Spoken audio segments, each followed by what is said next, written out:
സംഗതി സംഭവിച്ചത് മുഷാവറയിൽ ഇന്ന് ആദ്യം ഒരു ആമുഖ ഭാഷണം നടത്തി. പൊതു വിഷയങ്ങളൊക്കെ ഉൾക്കൊള്ളിച്ചുകൊണ്ട് നമ്മളൊക്കെ പണ്ഡിതരാണ്, നമ്മൾ മാതൃകയാണ് സമുദായത്തിലെ തെറ്റിദ്ധാരണകളൊക്കെ തിരുത്തണം എന്നുള്ള വിഷയങ്ങളൊക്കെ ഊന്നിക്കൊണ്ടുള്ള ഒരു ആമുഖ ഭാഷണം.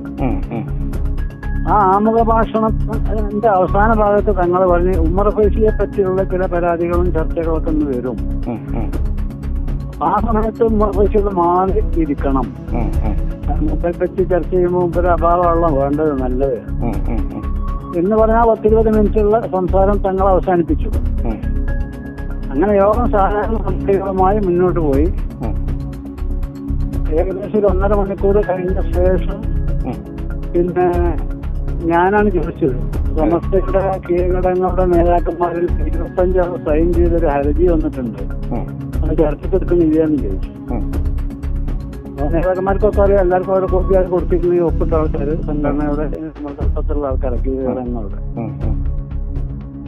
അപ്പൊ അത് എടുക്കുന്നുണ്ട് എന്ന് പറഞ്ഞാൽ അങ്ങനെ മാനേജറത് എടുത്തു. മാനേജറുള്ളത് വായിക്കലും അവതരിപ്പിക്കലൊക്കെ. അപ്പൊ അതിൽ ആദ്യം 25 ആൾ ഒപ്പിട്ട ഒരു 6 പേജിലുള്ള ഒരു ആർട്ടിക്കിളാണ്, ഒരു പിന്നെ ഹർജിയാണ്. അത് വായിച്ചു കഴിഞ്ഞ ശേഷം പിന്നെ സമാനമായ കുറച്ച് പിന്നെ കടലാസുകൾ വേറെ ഉണ്ടായിരുന്നു. കീഴടങ്ങളുടെയും സമസ്ത പ്രവർത്തകന്മാരുടെയും ഒക്കെ ഭാഗത്തു നിന്നുള്ള കത്തുകൾ സമാന വിഷയങ്ങളായതുകൊണ്ട് ഇതിന്റെ കൂടെ വായിച്ചു.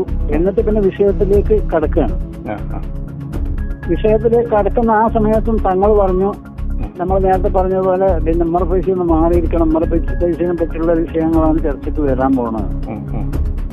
അപ്പൊ ഉമ്മർ ഫൈസി പറഞ്ഞു ഞാൻ മാറിയിരിക്കൂല, മാറിയിരിക്കേണ്ടതില്ല, നമ്മൾ ചർച്ച ചെയ്തോളൂ, ഞാൻ അതിന് എതിരൊന്നും പറയുന്നില്ല, പിന്നെ മാറിയിരിക്കണം നിർബന്ധമൊന്നുമില്ലല്ലോ എന്ന് പറഞ്ഞു.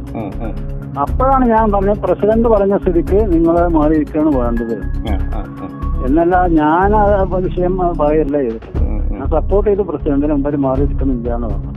അപ്പൊ നിങ്ങളടക്കമുള്ള കുറെ കള്ളന്മാരെന്നുള്ള രൂപത്തിൽ എന്തോ ഒരു വാക്യം മൂപ്പര് പ്രയോഗിക്കുകയും ചെയ്തു. അപ്പൊ പിന്നെ മൂപ്പര് വിഷയം തുടങ്ങുന്നതിന്റെ ഒരു മുന്നോടിയായിട്ട് ഞാൻ പറഞ്ഞ പോലെ ഇടവണ്ണപ്പാറയിൽ പ്രസംഗിച്ചപ്പോ പിന്നെ ചില ലക്ഷണങ്ങളൊക്കെ പറഞ്ഞിട്ട് ഖാദി ഫൗണ്ടേഷനെ വിമർശിച്ചു, തങ്ങളെ വിമർശിച്ചു എന്നാണ് ജനങ്ങൾ മനസ്സിലാക്കിയിട്ടുള്ളത്.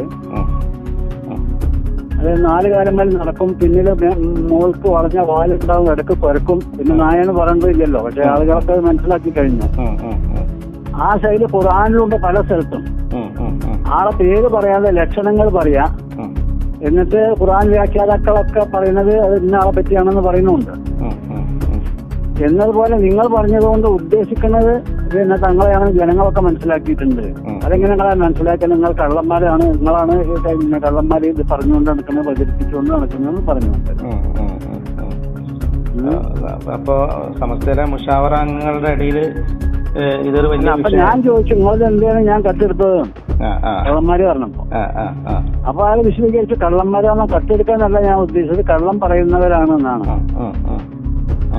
അപ്പൊ തങ്ങൾ പറഞ്ഞു, ഈ ഇരിക്കുന്ന ആൾക്കാരൊക്കെ കള്ളന്മാരെന്ന് പറഞ്ഞാൽ ഞാനും അതിൽ പെട്ടല്ലോ, അതുകൊണ്ട് ഞാൻ ഇങ്ങോട്ട് ഇരിക്കുന്നത് ശരിയല്ല, ഞാൻ പോവാണ്. അങ്ങനെ ജിഫ്രി തങ്ങള് മുഷാവറയിൽ നിന്ന് ഇറങ്ങി വന്നു. അതെ, അങ്ങനെ മുഷാവറയിൽ നിന്ന് ഇറങ്ങി. അതാണ് സംഭവിച്ചിട്ടുള്ളത്. ഓക്കെ.